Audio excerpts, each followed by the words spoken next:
Justin Trudeau's not so sunny ways. I'm Brian Lilly with the Rebel.media. We all know that Justin Trudeau and his Liberals are all about openness and transparency, openness and transparency. And we know that they believe in sunny ways, my friends, sunny ways. And we know they're all about being better than that bad government led by mean Steve Harper. But what if it turns out they aren't, that they don't actually believe in transparency, and that even when one of their own is found to have deleted emails relevant to access to information requests, and when a government computer is used during office hours, no less, on Liberal Party fundraising business, we see no sign of action, of discipline by the government? There's a few things here all wrapped up in one. First off, it's a story we broke for you last year about a civil servant who's also a Liberal Party riding president, or was, doing partisan work on the government dime. Well, now we know that this bureaucrat, according to the Information Commissioner's annual report, deleted files that we at the Rebel had asked for under the Access to Information system. The annual report from the Info Commish was released last week, and in that we found out the deletion of documents, it's actually been handed over to the Attorney General's office so that they can investigate whether the law was violated.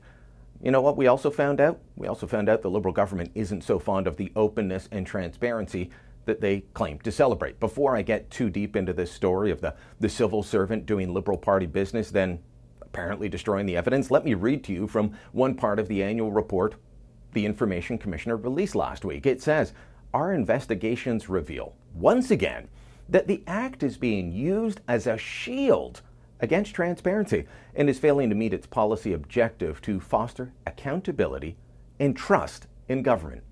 A shield. Does that sound like the sunny ways that Justin Trudeau promised us all? Does that sound like the openness and transparency that Justin still brags about? Of course not, but like his claims of liking evidence-based policy, it's just a sham. He doesn't believe in this. It's a marketing ploy he feeds to the mainstream media, the same folks that lap up every single staged photo opportunity and bask in the glow of his really cool hair. The same media folks, by the way, who ignored the fact that the Attorney General has been asked to look into a senior civil servant destroying documents about the partisan work they were doing. Zero stories on this in the mainstream media. Now, this civil servant I'm talking about is Val Trudeau, no relation that I know of to the Prime Minister. He's someone who holds a director's level position at Shared Services Canada, someone in the management level, someone that's supervising people. Now, Val Trudeau deleted more than 300 emails according to the report released last week. Let me quote from it. On July 26th, Shared Services Canada retrieved deleted email records through its backdoor search. They determined 398 pages of deleted email records were responsive to the request and provided these to the requester in September 2016. Now, why would Mr. Trudeau want to delete that information? Maybe because it contained gems like this, an email sent at 8:39 in the morning, April 21st, 2016, a Thursday, a workday, sent from a Government of Canada office using a Government of Canada computer and a Government of Canada email address. But what is the email all about? It's about selling tickets to a Liberal Party of Ontario fundraiser. The emails to former Liberal MPP Jean-Marc Lalonde. Jean-Marc, name blanked out, should also fill a table as the Liberals have been good to them. What about, again, name blanked out, that should be another table. I am convinced the mayors and their councillors could fill at least 4 tables. Shaking down businesses that the Liberals have been good to, shaking down mayors and councillors for a partisan fundraiser, all on the federal government dime. That's why Val Trudeau would want to delete the 398 pages of email records. This isn't small game, this is serious stuff. Now, when a Conservative staffer tried to stop something from being released, not deleting it, just stopping it, there were literally hundreds of stories written about Sebastian Togneri. But with a Liberal partisan hack using government resources to raise money for his party, then deleting the proof, nothing. The Conservatives are asking about this in QP, pointing to the report and asking what's being done. And the Liberal response? It's comical. Well, as we've seen in Ontario, it looks like illegally deleting emails is part of the Liberal DNA. I wonder who brought that practice with them from Queen's Park, Mr. Speaker.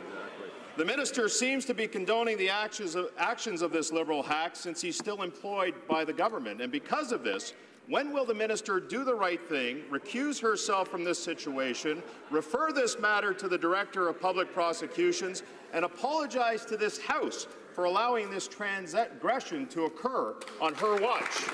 Honourable Parliamentary Secretary. You know what is very interesting about this question again, Mr. Speaker, is that during National Public Service Week, this opposition chooses today of all days to tar the entire public service of Canada with the same brush. We will, of course, deal with this according to regulations. We will, of course, deal with this according to the rule of law. We will, of course, deal with this with all of the rules that apply in the public service of Canada, as one would do when one respects the public service of Canada, Mr. Speaker. Thank you very much. Yes, asking about someone that has done something so wrong they're referred to the Attorney General, that is smearing the entire public service. Val Trudeau, by the way, is still working at Shared Services. At least his phone number still works, his voicemail is functional. I'm not sure he should be in his job, but I'll tell you what I'm sure of. Nothing of consequence will happen here. No serious disciplinary action will be taken. And yet Justin Trudeau and his cabinet will keep singing about their sunny ways, and the media party types will just lap it up, do another story about his socks or his latest photobomb or a cute Instagram moment. But they won't do the heavy lifting. They won't ask the serious questions. Why? Because it's 2017. If you like the Rebel video you just watched, make sure you never miss another one again. Click here to subscribe. If you've already subscribed to our main channel, don't miss Rebel Canada, a new YouTube channel with all the Trudeau news the other guys won't talk about.